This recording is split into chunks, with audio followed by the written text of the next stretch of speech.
Na prostoru pred kostnico na pokopališču v Slovenski Bistrici je pretekli četrtek potekala osrednja žalna slovesnost ob dnevu spomina na mrtve v občini Slovenska Bistrica. Govornik na žalni slovesnosti je bil magister Branko Grims, poslanec Državnega zbora.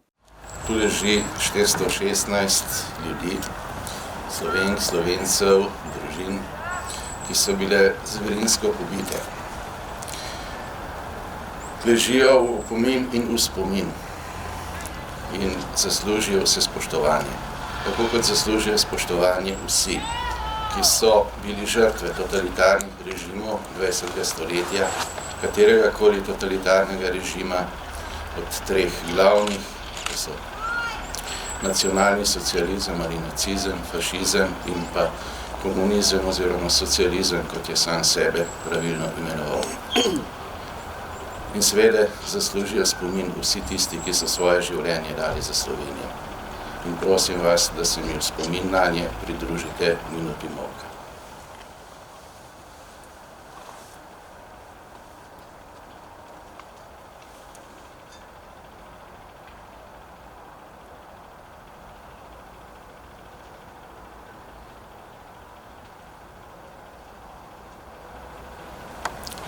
Ohranimo jih vedno v spominu. Kajti spomin je tisto, kar nas zavezuje. Spomin je tisto, kar je posebej poudarjeno v Evropski resoluciji o evropskih vrednotah in totalitarizmih, evropski zavesti. Kajti spomin je potrebno ohraniti za naslednje rodove, zato da se zgodovina ne ponavlja. Kajti to je trenutek resnice.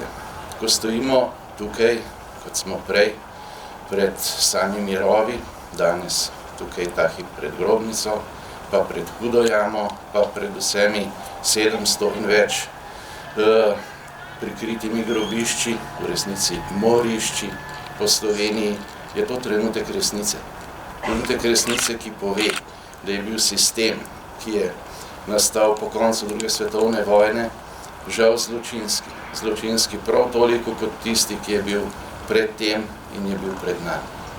In zaradi tega je treba imeti do vseh enak odnos, tako kot to izhaja iz te evropske resolucije. Da je zločin zločin, da je vsak zločin vreden obsodbe, ne glede na katerokoli ideologijo se sklicuje, da je vsaka žrtev vredna spomina, vredna spoštovanja in da je vsakdo, ki se je v katerikoli obliki boril proti totalitarizmu, kateremu koli že, tudi vreden vsega spoštovanja in njegova dejanja seveda tudi. Danes je to še toliko pomembnejše, ker se ene stvari sploh ne želi več slišati ali pa se jih izkrivlja. Ko govorimo o povojnih spominih, takrat se ponavadi reče, ja, to je bila vojna, to veste, to so bili vojaki, to je bilo legitimno, nič od tega ne drži. Danes tukaj stojimo, tukaj je grobnica ljudi, ki niso bili vojaki, ki so bili civilisti. To je nesporno dokazano. Bilo je okoli 80 družin, ki so izginile iz tega območja in verjetno je velika večina tistih ljudi med njimi, ki so tukaj pokopani. Bili so ljudje kot mi vsi, navadni ljudje, očetje, matere, otroci in samo hoteli so normalno živeti, pa jim to ni bilo dano. To je mi vzel totalitarizem. Zaradi tega je treba o teh stvarih spregovoriti, zaradi tega je treba ohraniti svobodo javne besede, zaradi tega ne smemo nikoli odnehati. Ker stvari v trenutku, v katerem so, znova oživljajo. Glejte, živimo v državi, v kateri se ukinja muzej slovenske osamosvojitve. Kaj podobnega ne boste našli nikjer. Ker smo 2 leti bili priče, ko so pod tisto rdečo zvezdo, pod katero so morili tukaj. In tukaj ležijo njihove žrtve, noreli po ulicah, zlasti po Ljubljani, in vpili smrt, smrt, smrt temu anonemu. In potem uprizorijo neko slaboumno igro, ki jo sami prizorijo, takoj pokažejo, kdo je kriv, če to koga spominja na tiste metode iz druge svetovne vojne. Mene zelo, tudi zato je treba ohraniti spomin. In potem to izkoristijo za to, da rečejo, da bodo omejevali svobodo govora, preganjali sovražni govor. Kaj so pa počeli minuli 2 leti? To se vprašajte. In pod katerim simbolom so bili? Pod tistim, ki je tukaj moril. Zato, gospe in gospodje, je treba ohraniti svobodo javne besede. Zato je boj za svobodo javne besede, za ohranitev spomina, boj za samostojno Slovenijo, za slovenstvo. Iz spoštovanja do vseh, ki tu počivajo, iz spoštovanja do vseh, ki so kakorkoli prispevali nastanku samostojne Slovenije, spoštovanja do vseh, ki so jo gradili, iz spoštovanja do slovenstva kot takega. Kajti Slovenija je po sami postavi neločljivo vezana s slovenskim narodom, ker je v sami ustavi samostojna Slovenija nastala na osnovi neodtujljive pravice slovenskega naroda do samoodločbe. Zato gre v resnici danes in tu. Za ohranitev zgodovinskega spomina, za to, da se zazremo v prihodnost, vendar da povemo, kaj je bilo v zgodovini, da ohranimo izkušnje zgodovine za prihodnost, da se zgodovina ja nikoli več ne bi ponovila. Ker gre za nas, za naše otroke, za našo domovino.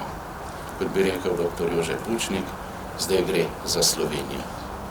S tem sporočilom vam želim vsem lep dan in pa prosim vas, ohranimo vse, kar se je dogajalo, vse te ljudi in vse tiste, ki ležijo še v 600 neodkopanih jamah po Sloveniji. Vse veste, pieteta je tisto, kar loči človeka od živali, pa žal, recimo v Ljubljani ne dovolijo pokopa, ljubljanski župan ne dovoli pokopa ljudi, ki so jih pobili partizani, matere, dojenčka, nosečnice na ljubljanskih žalah. V taki družbi mi živimo. Zato, gospe in gospodje, ohranimo ta spomin, ohranimo vse, kar imamo in ohranimo našo domovino Slovenijo za bodoče rodove. V kulturnem programu, ki ga je pripravil Zavod za kulturo Slovenska Bistrica, sta nastopila oktet Tinje, ki ga vodi zborovodja Ervin Šega in Jana Jeglič. V imenu Republike Slovenije je magister Branko Grims položil vence pri rovih na Zgornji Bistrici in kostnici na pokopališču v Slovenski Bistrici. Dr. Ivan Žagar, župan občine Slovenska Bistrica z delegacijo, pa je vence položil k spomeniku na Trgu Svobode v Slovenski Bistrici, pri rovih na Zgornji Bistrici in kostnici na pokopališču v Slovenski Bistrici.